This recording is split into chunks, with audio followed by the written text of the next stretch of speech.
అతనెవరు? నువ్వు కట్టుకున్నటువంటి భర్త.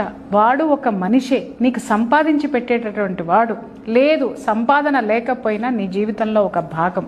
నీ జీవితంలో ఉన్నటువంటి భాగాన్ని నువ్వు సంస్కరించకపోతే, నువ్వు గౌరవించకపోతే, నువ్వు సరిగా చూడకపోతే, నువ్వు సంతోష పెట్టకపోతే నీ జీవితంలో అవన్నీ ఎక్కడున్నాయి?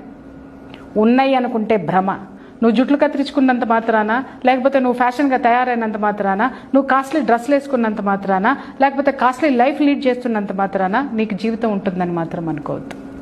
అది నీ జీవితం సంతోషపడుతుందని మాత్రం అనుకోవద్దు. ఎందుకంటే ఒక ఐడియల్ పర్సన్ని నువ్వు చూసినప్పుడు ఎప్పుడూ కూడా నీ గుండెల్లో గుచ్చుకుంటూ ఉంటుంది.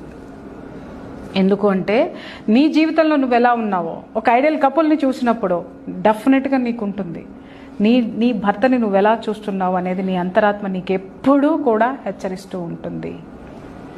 నీ భర్తని నువ్వు గౌరవించలేనప్పుడు సమాజం నిన్ను ఎలా గౌరవిస్తుందమ్మా?